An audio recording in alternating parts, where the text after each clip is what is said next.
Salam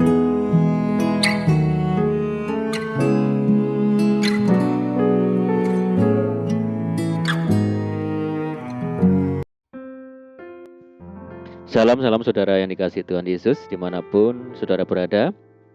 Saya menyapa saudara semua yang ada di Indonesia dari Sabang sampai Merauke, dari Menengah sampai Pulau Rote, dan saudara yang ada di Malaysia, di Kamboja, di Singapura, dan dimanapun berada. Senang sekali berjumpa kembali menjumpai saudara semua. Saya percaya kita semua tetap dalam kasih dan penyertaan Tuhan kita, Yesus Kristus. Selamat datang kembali di Pokok Anggur bersama saya Yosia Krispianto.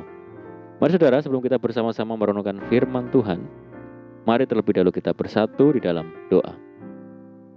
Bapa di surga, Bapa yang baik, Bapa di dalam nama Tuhan Yesus, kami bersyukur buat segala kebaikan Tuhan yang Tuhan nyatakan bagi kami.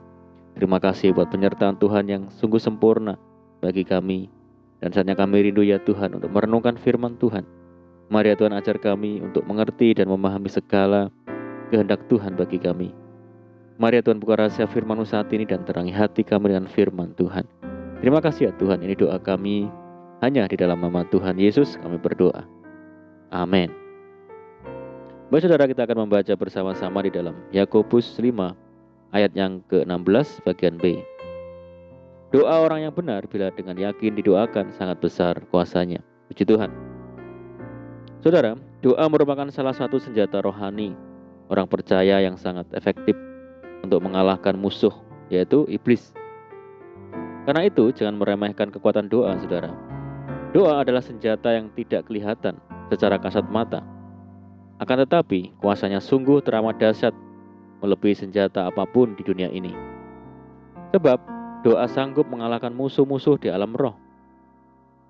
Doa Elia sanggup menggerakkan tangan Tuhan untuk menahan langit agar tidak menurunkan hujan ke bumi selama 3,5 tahun. Juga membuka langit untuk mencurahkan hujan setelah tidak ada hujan selama 3,5 tahun. Elia adalah manusia biasa yang juga punya kelemahan, kekurangan, dan keterbatasan. Pernah takut dan nyaris putus asa, bahkan sampai berkeinginan untuk mati saja. Terlepas dari keberadaannya sebagai manusia biasa, ada rahasia doa Elia yang membuat doanya menghasilkan mujizat. Yang pertama adalah Elia taat.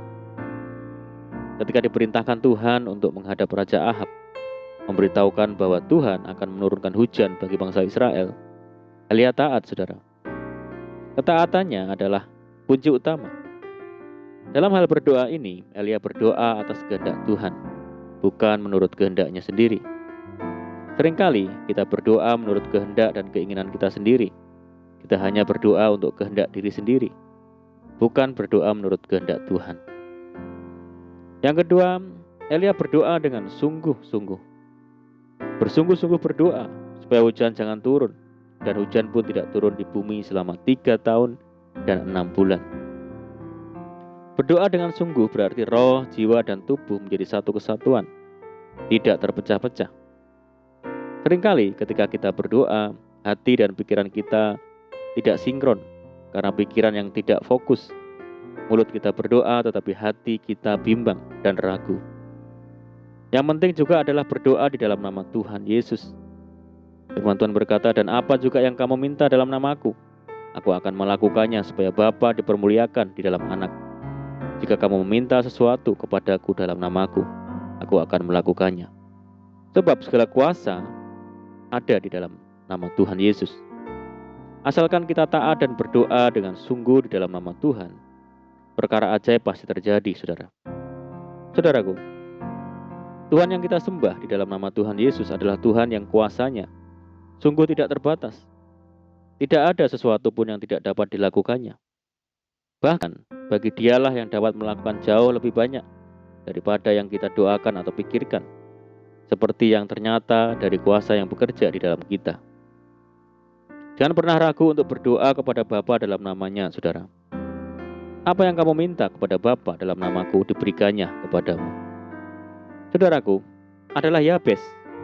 Sekalipun namanya memiliki arti duka cita atau menderita, tetapi ketika ia berdoa dengan iman, kiranya engkau memberkati aku berlimpah-limpah dan memperluas daerahku, Dan kiranya tangan-Mu menyertai aku dan melindungi aku daripada malapetaka, sehingga kesakitan tidak menimpa aku. Tuhan mengabulkan permintaannya, saudara. Bahkan, Tuhan bukan hanya memulihkan keadaan Yabes, tetapi juga memberkati hidupnya secara luar biasa. Sehingga Yabes lebih dimuliakan daripada saudara-saudaranya. Mungkin keadaan saudara sedang terpuruk dan berada di titik yang paling rendah. Orang lain pun memandang kita dengan sebelah mata dengan berkata, tidak mungkin hidupmu dipulihkan, kamu tidak punya masa depan lagi. Jangan pernah berputus asa, saudara. Kekuatan kita memang sangat terbatas. Namun jika kita mau menyerahkan segala keterbatasan kita ke dalam tangan Tuhan, maka tangannya yang kuat dan perkasa itu yang akan menopang dan bertindak untuk kita. Pemazmur berkata, punyamulah lengan yang perkasa, kuat tanganmu dan tinggi tangan kananmu. Dan tangan kanan Tuhan melakukan keperkasaan. Tangan kanan Tuhan berkuasa meninggikan. Tangan kanan Tuhan melakukan keperkasaan.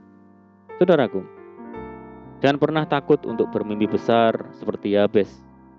Asal disertai dengan tekad yang kuat, usaha yang pantang menyerah, dan terus bertekun di dalam doa dan hidup mengandalkan Tuhan. Apapun yang kita impikan, apapun yang kita rindukan, pasti akan terwujud. Amin, puji Tuhan. Mari kita berdoa. Bapa di surga, Bapa yang baik, Bapa di dalam nama Tuhan Yesus, terima kasih buat firman-Mu saat ini ya Tuhan. Sungguh kami percaya saat kami berdoa dengan sungguh, hidup dalam ketaatan, maka kuasa Tuhan pasti terjadi dalam hidup kami. Ajar kami ya Tuhan untuk senantiasa bertekun di dalam Tuhan, bertekun di dalam doa-doa kami, sampai Tuhan menjawab segala doa-doa kami. Terima kasih ya Tuhan. Saat ini kami berdoa bagi saudara kami semua yang mendengar program ini, yang di Indonesia, dari Sabang sampai Merauke, yang di Malaysia, dan dimanapun saudara kami berada, yang saat ini mereka sakit, Tuhan sembuhkan di dalam nama Yesus. Tuhan jamah dengan bilul-bilul Tuhan menyembuhkan. Mereka hidup dalam kesulitan, persoalan, pergumulan. Mari Tuhan berikan jalan keluar bagi mereka. Berkati dan pulihkan hidup mereka semua ya Tuhan. Tuhan memberkati mereka dalam kehidupan rumah tangga, bisnis, pekerjaan, pendidikan, dan apapun yang dikerjakan. Berdoa bagi saudara kami yang hidup dalam ikatan dan belenggu dosa. Mari ya Tuhan lepaskan mereka di dalam nama Tuhan Yesus. Berdoa bagi bangsa kami Indonesia saat ini menghadapi pandemi. Mari Tuhan berikan belas kasihan Tuhan bagi bangsa kami. Pulihkan bangsa kami ya Tuhan. Dan kerinduan kami bersama mohon belas kasihan Tuhan. Akhirnya pandemi global segera berakhir sehingga kami boleh kembali lagi hidup secara normal. Terima kasih ya Tuhan, ini doa kami. Kami percaya Tuhan mendengar seruan doa kami hanya di dalam nama Tuhan Yesus. Kami berdoa. Amin. Puji Tuhan saudara, kita sudah berdoa. Saya percaya saat ini kita diberkati, kita dikuatkan melalui firman Tuhan. Mari kita tetap semangat di dalam Tuhan. Janganlah kita berputus asa. Tetap berdoa, bersukacita senantiasa, sebab di dalam Tuhan kita sanggup melakukan segala perkara. Selamat malam dan selamat beristirahat. Doa saya menyertai saudara semua. Tuhan Yesus memberkati. Haleluya.